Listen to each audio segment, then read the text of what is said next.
आप में से कई लोग चिकन खाते होंगे। थोड़ा देसी भाषा में कहें तो दुकान से मुर्गा लाकर घर पर पकाते होंगे।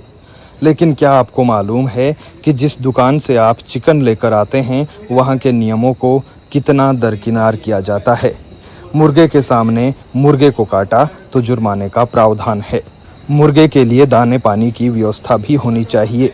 इतना ही नहीं, मुर्गों को ठूस ठूस कर ना रखा गया हो, यानी कि कटने से पहले उसकी स्थिति, उसका स्वास्थ्य ठीक होना चाहिए।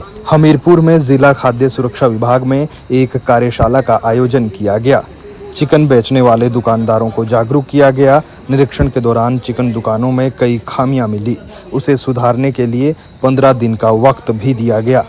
जिला खाद्य सुरक्षा विभाग के सहायक आयुक्त अनिल शर्मा इन नियमों को और विस्तार से बता रहे हैं, जबकि जिला खाद्य सुरक्षा अधिकारी मधुबाला चिकन दुकानों में सही व्यवस्था न होने पर जुर्माने के प्रावधान पर जानकारी दे रही हैं। आप जरूर सुने और अगली बार जब चिकन खरीदने जाएं तो एक बार दुकानदार को ये नियम जरूर बताएं, ताकि कम से कम उसे इन नियम कायदे कानूनों के बारे में जानकारी मिल सके। पिछले कुछ दिनों में हमने मीट की शॉप्स या चिकन शॉप्स की काफी निरीक्षण किए थे।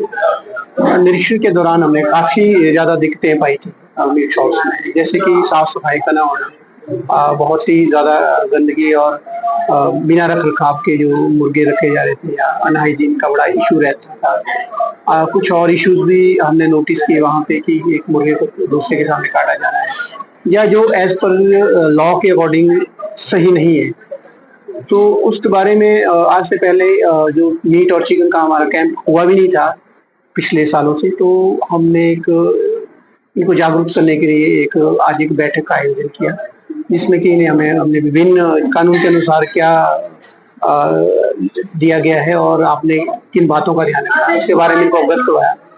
तो इसके बावजूद भी अगर कोई भविष्य में कोई फिर से वही कमियां पाई जाती है तो फिर इसमें विभाग सख्त कार्रवाई इसमें अमल लाएगा। एक तो इसमें गंदगी की बहुत ज्यादा समस्या थी, और दूसरा ये अखबार में मीट को दिया जाता था, उसमें इंक वगैरह। इसके लिए मैंने बताया कि आप प्लेन व्हाइट पेपर में आप इसमें पैकिंग करें, और साथ ही मुर्गों के लिए थोड़ी सी उचित कई जगह बिल्कुल ही रखने की व्यवस्था भी बिल्कुल ठीक नहीं थी। क्राउडेड पोजीशन में रखा था, कुछ किस्म ऐसे तो मर जाते थे, या एक मुर्गे को मतलब बिना पर्दों के उनको अलग अलग जो स्लॉटरिंग एरिया वो डिफरेंट होना चाहिए एज पर दैट, उसी के सामने ही इकट्ठे ही स्लॉटर भी किया जा रहा था उनके बीच में ही। तो ऐसी छोटी छोटी बहुत सी चीजें थी जिन्हें हमने देखा कि उन पे काम भी नहीं हुआ है और उन पे सुधार की बहुत आवश्यकता थी। बाकी अब हमारे पास हम इनकी रेगुलर सैंपलिंग भी कर रहे थे। पिछले दिनों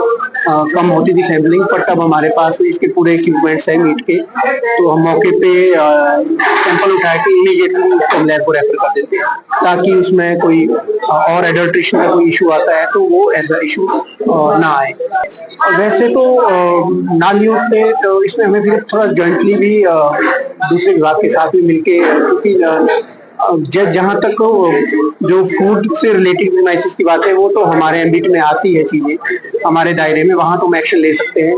बट जो हमारे दायरे से बाहर है तो हम दूसरे विभागों से उससे टाई अप करके वहाँ पे इम्प्रूवमेंट, अगर हमारे नोटिस में चाहिए तो वहाँ पे इम्प्रूव करने की कोशिश करें। करने के लिए हमारे एक्ट में अलग अलग सेक्शन दिए हैं। अगर सब स्टैंडर्ड आ रहा है तो उसके हिसाब से 5 लाख रुपए फाइन है, या इस चीज पे डिपेंड करता है कि किस सेक्शन के अंडर जो है वो क्राइम या जो भी क्राइम है वो हो रहा है, उसी पे डिपेंड करेगा जुर्माने में। या कई सेक्शन में 2 लाख का है, कईयों में 1 लाख का, वो डिपेंड करता है क्राइम।